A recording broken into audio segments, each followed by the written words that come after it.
And we are back with another great episode of LiamPicksFights. I'm very excited today to be joined by my man at Gordo Gambles, at Gambles Gordo. You find him everywhere. Plays Fade Sports as well. And just before we get off the rip, guys, I just wanted to let everybody know this show is brought to you by PrizePicks. They sponsor all my shows. If you ever decide to get involved, check them out. PrizePicks.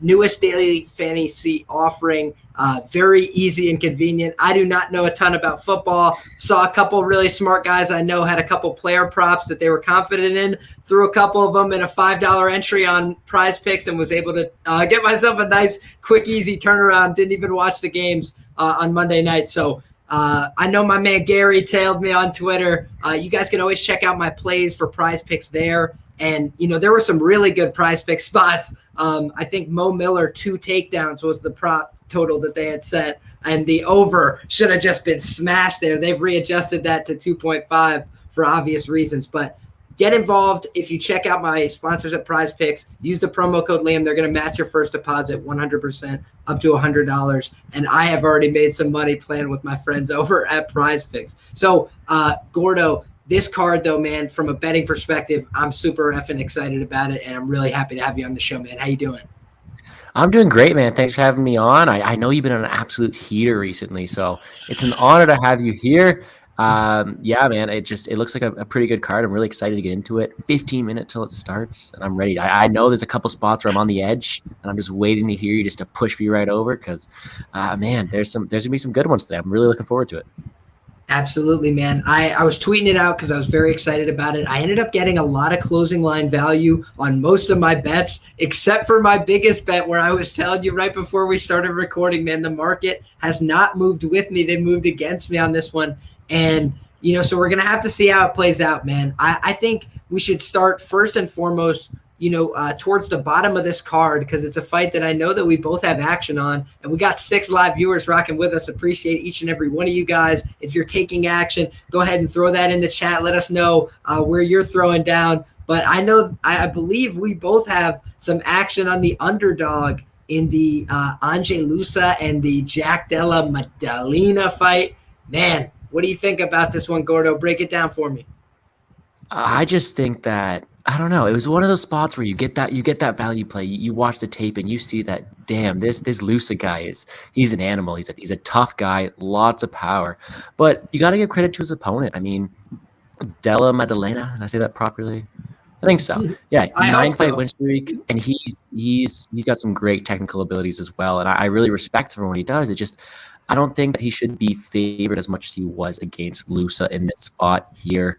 I mean, Loosa's been training at Sanford MMA, which I did see, which looks really well as well. And it just looks like a spot where he's able to take advantage of that. Pictures with Big Francis, man. Yeah. Big Francis and him. Both of them looking like big juice boys. God bless them, though. What's up? Exactly. No, and I just saw, if you're going to be training under Henry Hoof and with Big Francis, as he said, I think he's got some great tools. He's looking like he's improving every single fight he has. And I'm really just hoping he uses that brute strength, closes that distance, because I do know that Jack Della is a great striker himself as well. So I'm looking forward to the fight. I do have him locked in at plus 130. That's my only straight bet so far until you convince me about some others. But no, I'm really liking him there. I think he gets it done. What about yourself? Absolutely, man. And, we locked that up at the same price. And I think that was the market opener, man. And, for a while it stayed stationary. And it seems like, as people have gotten into the tape on this fight, as they've looked into it a little deeper, I think people are seeing what we're seeing, man, which is just that this guy's got a lot of power. He's been making improvements. He's been making the right steps from a career perspective, training with the right people. And you're going to hang the underdog price on him. Granted, it's a pretty decent resume that his opponents put together for the scene that he's in. He's fighting the right guys, taking the tests that he can in the area. And, he's excelled despite the fact that he's pretty hittable, and despite the fact that he kind of gets hurt in some of these fights. And I do think that, that's the big danger for him here. I think that Loosa could also win the first 2 rounds. If I saw a concern, it's that he slows down a little bit sometimes as the fight goes on, like a lot of big explosive strikers tend to do. And, what I think is his saving grace, though, is like you mentioned, he's a really tough guy. He's not going to quit on himself. He stays in the fight.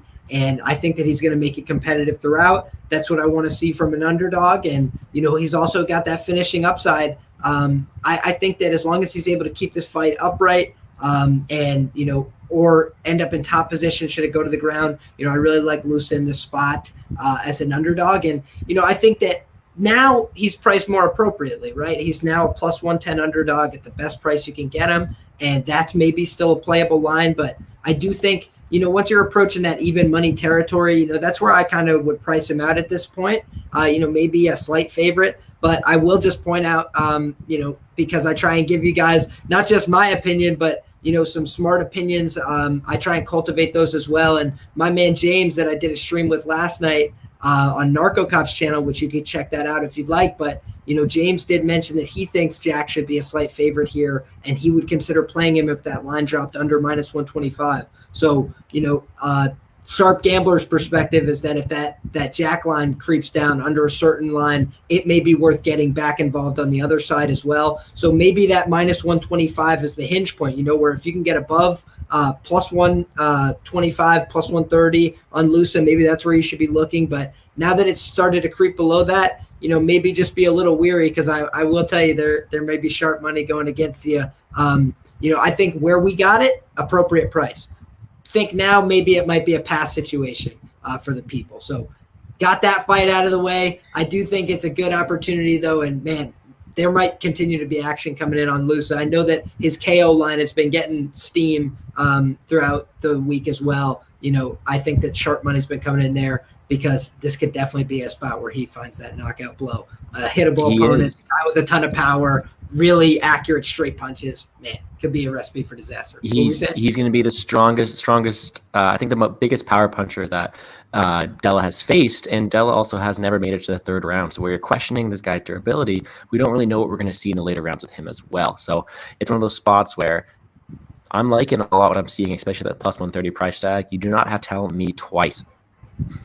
Yes, sir. And our man Matthew says, let's have ourselves a night, gentlemen. Absolutely, Matthew. We're going to keep the ball rolling. And, like Gordo mentioned, I've been on a bit of a heater of late, track bets plus 21.8 unit streak going right now. Very proud of that. And, never let your highs get you too high or your lows get you too low, man. Just try and keep it level. And that's why back to the grind, back to the action here. I got in on some of these plays early, man. So, we'll go to the next fight on here. And, this is a fight where I definitely considered driving to New Jersey to place a bet on Dylan Potter now that this line has gotten a little bit out of hand.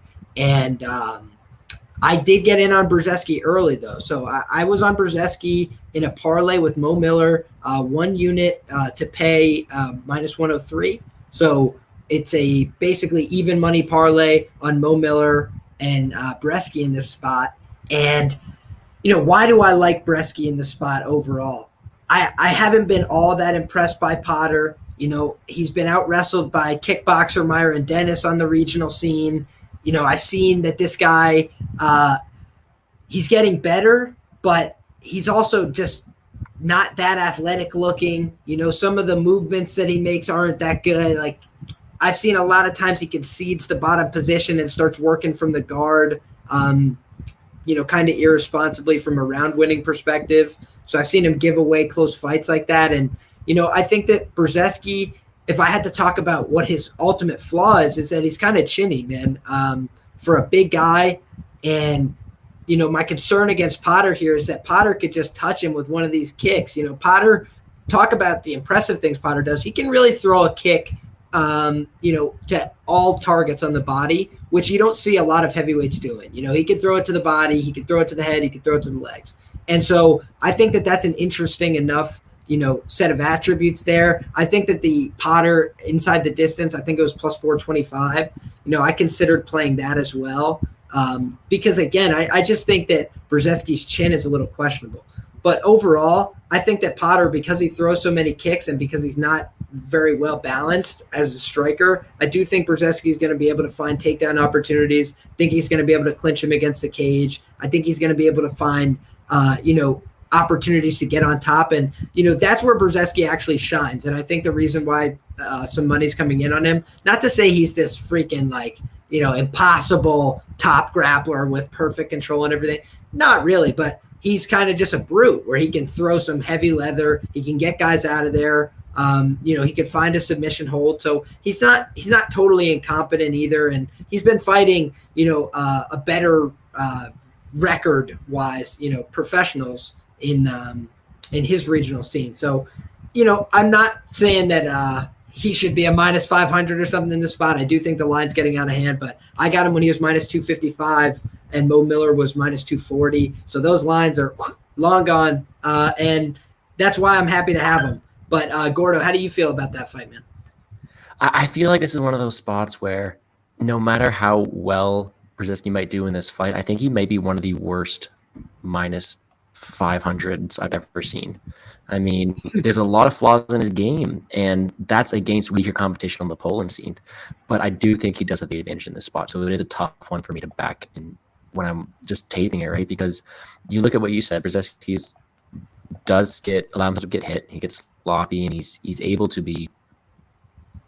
We've seen him be a weaker chin, right? So when you have someone like Potter who, like that kicks goes anywhere, it could be risky to lay that much chalk. I mean, I would much prefer that line that you got compared to where he is now, because at this point, I'm really, really considering putting a bet on Potter. I mean, I had a buddy DM me on Twitter. Yeah, Ant DM'd me. He said, you know what, go for it for Potter. And I mean, the more you look at it, it could show it because Brzeski's really aggressive and he leaves himself to be hit. And all it takes with a weaker chin is just to be hit one or two times, right? So I'm kind of leaning towards the Potter side here just because of the line. I mean, if you give me pick'ems, I'll take Brzeski all day. He should be the better fighter. I think he has more skills, and Potter is coming in on short notice. The thing, though, is I don't like betting on guys with questionable chins and who are able to be hit that much, right? When you have Dana White's Contender series where you go for broke and you try to get that contract, I wouldn't be surprised if he went for broke, left his chin up high, and was clipped with something. Let's see, are we a bit frozen here? Oh, a bit frozen. That's okay. I can keep talking for a bit. So yeah, I think the pick is going to be Brzeski, but if we're looking at a money line thing, I wouldn't mind a stab on Potter here just because of his ability to get there. Potter he looks like he's smart in what he does as well too, so it's just tough to see. There we go. Looking great, my man. Well, I appreciate that. I better be looking something, man. My Wi-Fi's been giving me a little trouble, folks. Appreciate you bearing with me, and appreciate my man Gordo holding down the fort in my absence. So we still got 12 people rocking with us live. Appreciate each and every one of you guys. Got a shout out. We got Niker Kangaroo says, thank you so much for the Dana White Contender Series betting preview. White's been on me about. Hey, you got this. You got this, Kangaroo. We appreciate you, buddy. Ooh, coming out of my hair. Narco is also in the chat. Appreciate you, Narco. Thank you for stopping by, my man. And, we're almost here to fight time, so really excited about this one. Try and get another matchup here in real quick for you guys. We also got, my man Chow Bittencourt. This line has continued to move against me, but I'll tell you this. Chad and Hellinger, that same thing happened last week, and it doesn't put me off this bet, man. I think that Chow Bittencourt's value at plus 300 range, and the reason being is simple. Neither one of these guys has fought professionally since 2018. Neither one of these guys has lost a professional fight, I don't believe, since 2014. So both of them have been putting out, good work when they were fighting of late. Then they took a break, and as best I understand it, on the Chow Bittencourt side, he's been taking Thai fights. And on the Duraev side, I know for sure that he's been taking some professional grappling bouts in Russia. I watched one that he had with another fighter, a 17-2 Russian guy over there. So he won a fight over there, a grappling match, like 4-2. It was really a nothing match. I watched the whole thing, and nothing happens for the whole 20 minutes or whatever the hell they compete for. But, it was like a 2 takedown exchange type deal, and just it looked more like a friendly, like an exhibition than like a fight. So, Duraev, obviously a skilled guy, man. He's a minus 400. He'd have to have some effing skills at some point, right? But I do think that Duraev's being a little overvalued here. He's not, competed of late. When he has been competing, he's been grappling. what we know for sure is that he's been knocked out 3 times in the first round. Was it against high-quality competition? Sure. But, Ramazan Emeev, not known as like a one-punch KO knockout artist, and had him snoring on the canvas, right? And, like, that's not the only time. In addition, right, we see that he was the 170-pound champ, 185-pound champ for ACB. So that's the, really impressive thing about his resume, 2-weight world champion. But it was lower weight, and then so he comes up from welterweight to fight at middleweight. He had 3 bouts, I believe, at middleweight. And it was Clifford Starks, some decent enough names in there as well. But then, Chow Bittencourt, his last fight out, he absolutely stiffened some dude at 205 pounds. And then, I've seen grappling matches of his where he's submitting brown belts, 9 years ago on YouTube. So I don't think he's some slouch on the ground. I don't think he's going to be a novice at Brazilian Jiu-Jitsu. I think that he hits like a truck. I think that he's got pretty hard calf kicks, and Duraev stands really hard on that front leg. And so, either one of these guys could get busted up with calf kicks. They both throw pretty good ones. And, I think that this is a competitive fight. And for that reason, you're going to offer me this crazy wide line. It just feels like something I'm like obligated to get involved on. And so, I put down 3 units at plus 300 early in the week. Now, what I will say is my trepidation is that he didn't look tremendous at the weigh-ins. If you go back and look at the weigh-ins, he doesn't look like completely bodied up. He doesn't look like he's on every supplement like I would want him to be. But I do think that Chow Bittencourt hits like a truck. I have seen that he has knocked out people Dan Henderson, Michael Bisping style, and flown in with an elbow, for no reason. The guy has excellent finishing instincts. He's brutal, vicious in the cage. And I think that, I don't think that just because somebody's got a OV at the end of their name, or they come from Russia, or they know how to wrestle, that they should be minus 400 in every fight. I think that this is a guy who's going to know how to wrestle too. I don't think he's just going to get completely outclassed in the grappling. And, if he does, I'll be surprised. But I also think that, that's the most likely path for Duraev here. I think if Duraev F's around on the feet, he could get caught. I think the longer the fight goes, the more it favors Duraev. He's shown to have 5-round cardio. But I think that this is a fight where 2 rounds could go to Bittencourt and he could win a decision. Even if he starts to slow down, kind of like Loosa, as we were discussing before.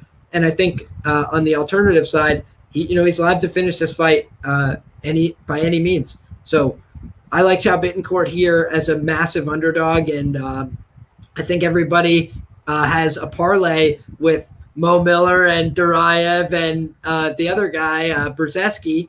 And so I think one of them is probably bound to shit the bed, and I think everybody's ruling out Duraev because he's got nice credentials, but you haven't fought in 3 years, and you've been flatlined in the first round 3 times against a guy with 12 knockouts, and most of them are in the first round or the second round. I don't know. That just seems like a little bit of a wide price to me, and I think the fact that Bittencourt by knockout is plus 400 tells you everything you need to know. The odds makers are very well aware that he can knock him out here, and they're pricing it, in a similar range to his money line. So I think that they're underselling the fact that he could win a close decision here as well.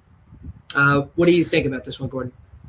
I'm going to keep it short because it is past the 8 o'clock mark. But no, I think you broke it down really well. The big thing here is no fighter coming off a 3-year layoff should be minus 450, and that is where I'm going to stand. I do think Duraev is the more skilled fighter. I do think that he has a lot more tools, and I think he's fought at a better level of competition. But when you're coming off a 3-year layoff, both of them, you have no idea what you're going to get. They could come out and show up and be awful. I was going to try to find a comparison, but no, they could be either awful or they could be great. You have no idea what they're training with. I do know that Duraev is fighting at Extreme or training with at Extreme Couture. I've seen a bunch of stuff about him being training partners with Chimaev. That doesn't matter. It doesn't matter who you're training with. It matters how you perform in the cage. And a lot of points you have said is completely valid. I mean, he could be starched. He could be outclassed. He could be then Bittencourt come out and be on every single steroid you want and be an absolute unit on the ground as well. So that's what I want. That's really what I want. If we just get Bittencourt on all the steroids, I'll feel good about my bet. The thing is, you should never have this wide of a line, and I would not be parlaying Duraev.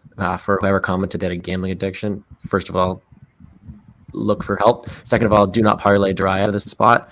But I do think he wins this fight. If this line was close, you give me a better line, I may be against you here. But I do really like your spots, plus 300, plus 320, whatever you got. Great price of the spot here, considering all the different places the different ways it could go. It's just one of those fights where there's so many unknowns that I'm just going to stay away from it.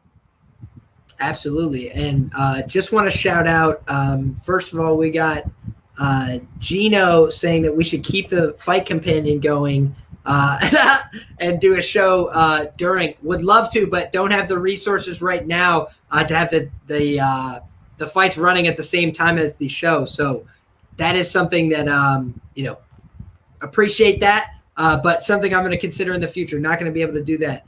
I am also going to say, whoever is lighting up the chat right now, going to have to block you for sure, man, because you're doing a little too much. But if anybody has a gambling problem, this is supposed to be number one, positive, respectful. That's what we're looking for in this community. So God bless. If you ever have a problem for real, go ahead, look in the description of this video. There are resources in there.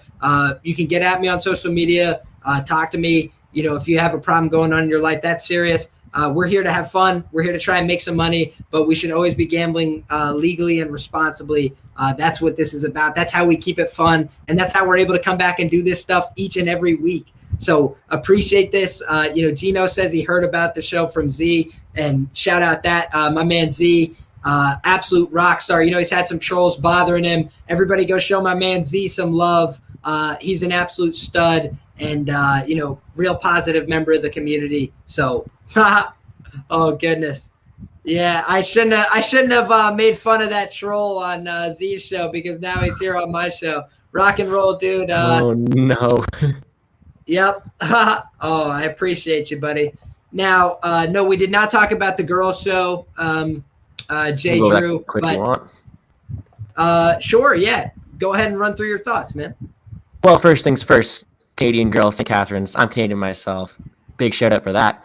But I think this is a really, really close fight. I mean, you have two women's fighters, both of them relatively inexperienced, but I do think that you have to give the experience as to Jasmine here. I mean, I would, if you watch the tape, I think she did win that fight against Lise Reed. I think she should be 6-0.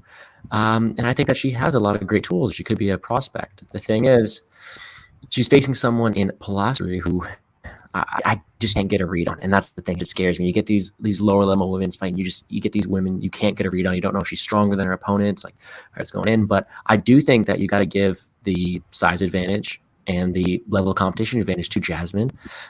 So I think that it should be her fight to win. I mean, I think that it'll be a close one. I think the over is very, very live.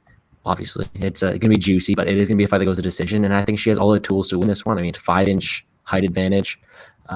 So yeah, I think that she would do most of her damage on the feet. I wouldn't really go to the ground with Polastri that much, because I do see that she has done a decent job. But I think that Jasmine has all the tools to win.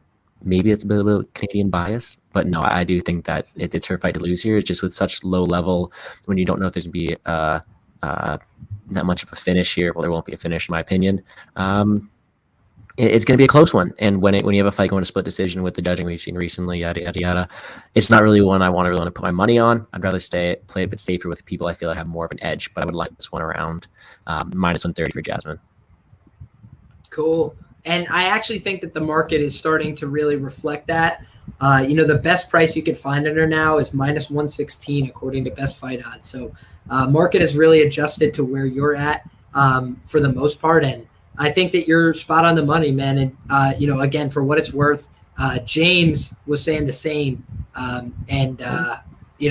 Always an opinion worth taking serious. Lucrative MMA. If you've never checked it out before, James is one of the best. Also, want to shout out my man Marathon at Marathon MMA. Go check him out. Tell him Liam sent you. If you're looking for somebody who is consistently putting out content across all different combat sports leagues. And I'm not talking about just content. I'm talking about premium betting content, tracked long-term third-party winner. This is a free show. I give out free bets. I do my best. I do a ton of research. I really care about these outcomes. But Marathon tracked long-term winner, and that's something that you got to take serious. So go look at the graphs. Let them know I sent you if you're so interested. And we're going to keep this ball rolling because I know that the first fight's probably about to kick off. Man. Do you have anything on that main event, bro? Right before that, I just wanted to see in the chat, J. Drew pointed out that her boyfriend was a ground guy. Looked it up. Okay. Turns out he's the head coach at Niagara Top Team, Chris Pickett. Oh, wow. So if she does have that wrestling advantage, I mean, I do like that a lot more. That was a big thing is I do see a lot more ground game potential for her opponent. If she's able to keep her on the ground with great wrestling, maybe worth a shot then. All right, carry on. If we're going to look at absolutely, and we got Frank Newman shouting out the flow. Always appreciate that. Yeah. I know Gordo's looking good today. Appreciate him on the show. My man. We got 2 fights that we have left to talk about, man. Mo Miller, you got thoughts? You got action? What do you got? Mo Miller is the most fight-ready guy on this roster right here. I think that the line has been blown up, and for good reason. I mean, I snagged him pretty early, probably him with a baseball play. If you want to know more about it, you can message me on Twitter. But no, I did snag some shares on him.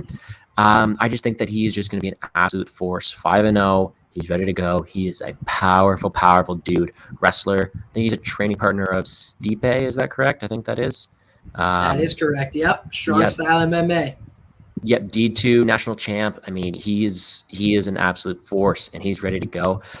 His opponent's not that bad either. I'll give him credit. I mean, I respect everyone that gets in the cage, but I do think that Mo Miller is the big side here, who is coming off a surgery recovery, and he just isn't as explosive. I don't think he has much power. I just think that every single advantage, front to bottom, is going to go to Mo Miller, and I think he gets it done, puts on an absolute clinic out there, and I'm excited to see it. I'm right there with you, brother. I've got, like I mentioned earlier, I hit that Mo Miller at minus 240 price. That's amazing. I got back in for a bunch of untracked parlays at minus 275. And, I'm in for a big track parlay at minus 375. It was basically like the last line I was willing to hit it at. And, it was also the best market price available on Arman Tsarukyan that was left. I had already parlayed Arman. With future cards, but I have Mo Miller, Arman Tsarukyan, and Shevchenko 8-unit parlay, at minus 170. So let's hope for the very best. I don't like to lay those big chalky parlays unless I'm very confident, unless I can really get a decent enough read. And I think it's tough putting a Contender Series fight in here by and large, but I do think that Mo Miller is a UFC ready fighter. At this point, I think that he's got extensive work on the amateurs. That's actually interesting about both these guys, is that that's where you find their work, is on the amateur scene. So, that's what I found a lot of the tape on. But if I had to just stress a problem for Lewis, it's just that he doesn't seem to have much body control. He's been taken up, taken down hard, slammed, turned upside down, sideways. He's just been, brutally slammed a lot of times. Taken down, hard in his fights a lot of times. And we've seen that Mo Miller can take somebody up and knock them out. He's got a very vicious trap arm mat return that he could do as an overhead suplex, and he could also do it forward. In wrestling, there's rules, right? You can't be vicious without you put somebody down. You actually have to let somebody down, with control of their limbs so they get base out. But you do not have to worry about that same concern in fighting. And so, Mo Miller is just wrapping dudes up and sending them ass over tea kettle onto their head top. And that's a bad place to be. So, I think Mo Miller is going to roll here. I've got some money on Mo Miller submission as well. I got Mo Miller by sub at plus 375. That line is, down to plus 275, I believe, market wide. And, it's just because Mo Miller, he's really going to have a lot of options here. Lewis isn't a bad fighter, but he's just going to get outclassed on the ground, I believe. And I think he's probably going to be getting wrestled. And it's going to be a decision where, do I want to keep punching or should I look for a sub? If not, a knockout on one of those slams. So that's my concern about the submission bet, is that he's going to knock him out on one of these slams, because I really do think that's a live outcome here. And if there was a prop on that was at a ridiculous plus number, I'd definitely take it. But I think that, Mo Miller is going to find a finish down the stretch here. Ride for Cleveland, baby. Cleveland, stand up. There you go. No, I respect that. And actually, figuring out all that stuff about the about Jasmine and her wrestling credentials. I think that if you're still looking to place any light action, I just went for it. I pulled the trigger. If you want to parlay Mo Miller and Jasmine, the Canadian girl, you can get plus 115 on that. That is a wonderful line, in my opinion. I think that you absolutely nailed that 8-unit parlay. Valentina, minus 1,200 for a reason. We all know how good she is. Armand, great future. I just broke it down on my YouTube channel earlier today about how good he was in DraftKings this weekend as well. And then you look at someone like Mo Miller, and I think he has every single, like, this is his fight to lose. He has every single advantage, and I think he gets it done today. So I absolutely love that one. I was meaning to credit you on that one earlier because I love it. I really appreciate that, my man. And last up for me, and I know we got to get out of here because this fight card's probably underway, but man, Jailton Almeida Jr. and Nasrudinov. Man, this fight, the line has closed considerably. Best market price on Nasrudinov, minus 170. Best market price on Jailton Almeida is plus 168. Your boy played it at plus 185, got back in for a half a unit at plus 180, and the line has continued to go down. And, I just think Almeida's got, potential on the ground here. He's got legit upside for a big man. You don't often see that kind of jiu-jitsu prowess. And, I think his ground game is pretty solid. I think his striking is a work in progress, but, not bad. And, man, I think that he's certainly live here. I think that this could easily be a pick-em price fight. And again, I do think that people with an OV at the end of their name coming from a certain part of the world, man, they do get a lot of credit and respect, and God bless them for it. But I am hoping that this is the night that the Brazilians ride again, because I think that, there's a lot of undue love and steam in some of these places where I'm not sure that the tape and the measurables necessarily bear it out. What do you think?